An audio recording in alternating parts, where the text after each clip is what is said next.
Hi there everybody, Ira here, and today we're taking a look at a game that I just got and have been trying out called Rymdresa. I'm sure I'm butchering the pronunciation, but, probably better than most non-Swedish people, I hope. It means space journey, space trip, something like that, I think. And it's a little indie game made by a Swedish developer called Morgendog, which is Morning Day, I think? Somebody Swedish correct me if I've messed up that. I'm going from memory here. It is available on Steam, which is where I have it. The normal price is 12 euros if you're in Europe. I don't know the exact price if you're outside of Europe, but I'm sure it's something similar. So, Rymdresa is a very interesting game. It's a very unique game. There are some game design decisions that I am not pleased by, that I was really disappointed in, and that frustrated me. And we will take a look at those, but overall, it's very focused on aesthetic, and I think that in terms of the aesthetic, they really hit the nail right on the head. They did a great job with that. So looking at the menu here, now I'm using my gamepad, because the game does work with the gamepad. I got an Xbox 360 wired controller, and I can go through the options using the control stick here. But if I go into options, all of a sudden it stops working. It's not responding anymore to the joystick. This is a pretty big issue. I mean, I'm sitting here, I can't even leave the menu. I'm pressing the B button, I'm pressing the Y button, nothing works. The gamepad has just completely failed to input. I have to use my mouse here instead to go through. And that's pretty frustrating. I also have a little bit more of a minor critique in the menu here. They have audio display settings, controls game data language. The option to go back is way up here. Why is it way up here? It actually took me a minute to find that. I was like, wait, how do I get out of here? And you can hit the escape key on the keyboard. They have that here too, but it's just like, it seems like it would be a lot easier and more intuitive to have the back button here, or somewhere right in the middle, so it's really obvious. The game over screen is another area where the gamepad doesn't work the way you would like it to. I can move left and right through these screens, as you can see, but down the bottom, between launch and give up, I can't get down there.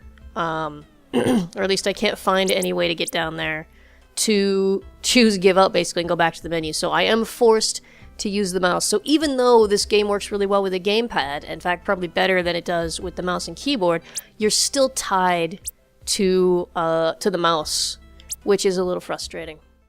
When we're in the audio menu, you'll notice sound effects is down pretty low, voice is at 50, music is at 50, cinematics is at 100. There is one thing which is very conspicuously missing here, and games need subtitles. If you have voice acting, which goes beyond simple hiya, haha, good job, that kind of thing, you need the text on the screen. You need it. Now, maybe you think, oh, we don't need subtitles because we want the gamer to pay attention to what they're doing and not be distracted by text on the bottom. By all means, make the subtitles toggleable. Make them an option. You don't even have to enable them by default, but they need to be there, because believe me, the people who need subtitles in order to understand what's being said, like me, thanks very much, are used to dealing with paying attention to the middle of the screen and the text at the bottom or the top or wherever you choose to put the text. And I mean, it's not like this game doesn't have text floating all over the place to begin with. I mean, there's floating text in space everywhere, and you have to still pay attention to what you're doing while you're trying to read it. So there's really, I mean, this game is made by a Swedish developer. And I know their English is spectacular, but, like, it's still not their native language. I would think that non-native speakers would understand better than most how useful it is to have the option to have subtitles, to have the text presented to you. I know that my students, I teach English as a foreign language in Europe, and my students can't watch videos without subtitles, because they're not at a point yet where they're able to understand. And that's, you know, I have deaf friends, I have hard of hearing friends who need the subtitles, or they might not even realize that there is voice acting. There are plenty of gamers who cannot hear or cannot hear well, and to not offer them a way to enjoy the voice acting and the text in your game, it's just an accessibility issue. It's just like, it's not cool. When it comes to the voice acting in this game, there are two main parts where you hear it. One of them is in the middle of the game when you get the journals, which unlock as you progress through the game. And these are blocks of text which are read by the voice actor. Rhythm. Can listen for hours. To the rhythm. And these are totally fine. This is a good way to do it. You get your voice actor in there, you can hear it, but the player also has the option to sit and read the text, and it even pauses the game while you're reading. So, well done on this. However, when it comes to the cutscenes... The day you died. Watched it explode. Watched it... And when it comes to cutscenes, especially, there's really no excuse. No excuse whatsoever for not having subtitles. It's a cutscene. People don't not put subtitles in films because they want people to watch the actors. The subtitles are there for accessibility reasons. And in the cutscenes in this game, fortunately there aren't too many of them and they're not too long. But, I mean, imagine a deaf person playing this game and really enjoying it, and then all of a sudden they just see some random sequence and there's no context, there's no explanation given because they can't hear what the voice actor's saying. And that's just a tragedy, and it's really unfair. And especially in a game that doesn't have too many cutscenes, it's not even like it would be too difficult or too costly for them to add the subtitles. Subtitle your games. Do it. Subtitle your games. There's no excuse for this. Now, my personal pet peeve about subtitles aside, I think the most disappointing thing about this game is its lack of a tutorial, and just the kind of obtuse way in which gameplay is presented. Now here on the menu you see there is a how to play button, and if we click that, we don't really get instructions on how to play, we don't really get a tutorial. What we get is a manual. Like an old school manual, full of a lot of text, and that text is tiny. I don't even know if you guys will be able to read it on YouTube there. And there's just a ton of information here, and it's too much. It's really just too much information to sit down and read. And so I, like any typical player, I think, just kind of tried to jump in and just play without reading this, and I got really confused really fast. When you first start out, you're just kind of sitting here in space, in your spaceship, and you keep your equipment and stuff from previous playthroughs. There's another little thing next to your ship, and it took me a while to try to figure out what that was. In the end, I did figure out that it was something that I should be following. I should note, when you first start playing the game, it's just an arrow. This is your drone, apparently, and this is explained in the how to play manual, but it's not explained in a concise way, and I didn't feel like reading through all that, so I ended up missing that. Now, to change your direction, you use the joystick if you're using the gamepad, and you use the A button for your engines, and that's about it. There are other buttons that you can use to open up menus, which it took me ages to find. I'll tell you about that in a minute, but there's nothing else that you can do, really. You're just kind of drifting in space, and you're looking for something. This arrow is trying to guide you to. There's a lot of things that are just not taught to you. There's definitely no kind of, like, tutorial, and there's a lot of stuff that it's kind of hard to guess, to figure out on your own, and it doesn't seem like there's a gameplay reason for it to be difficult. It's just that they did a poor job of explaining things.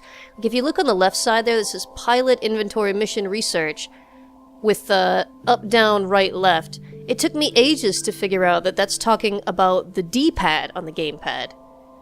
If I press up, I can actually level up my pilot. And I went, I don't know how many playthroughs before I realized that I could do this, and it makes a big difference. And, like, there's stuff that needs to be equipped, but it never tells you how to equip them. And I had this engine in my inventory for, like, I don't even know how long, before I realized I needed to actually open up a menu and put that on by dragging and dropping, which does not work well with the gamepad. It really feels like, this game was designed to play with the mouse and keyboard, even though it plays better with the gamepad, which is a little confusing. I also feel like the game is actually quite complicated. There's a lot of numbers and a lot of stats that are explained in one screen. in the manual that you can read when you first start playing, and other than sitting down and studying for the game before you play it like it's some kind of test, there's not really any way to really keep track of what all this is. I mean, I've got a choice of 2 different auras here, and I don't really understand which one is which. Aside from this one says good, and this one says rare, and so I'm going with this one, but I don't really understand why. Now, for all the little annoyances, the game is really, really beautiful, and it has a really great aesthetic to it, and it's easy to kind of get lost in the feeling of playing and just drifting through space. And then, at any moment, an asteroid or something can just come out of nowhere and just blast you to pieces. And there's this really haunting text that just kind of pops up now and then. And there's some really beautiful thoughts. I mean, they don't really feel like necessarily like they're necessary to understanding the game. It just all contributes to a feeling. Like the game is a poem, and it's not there to tell you something explicit, but to just instill some kind of feeling in you.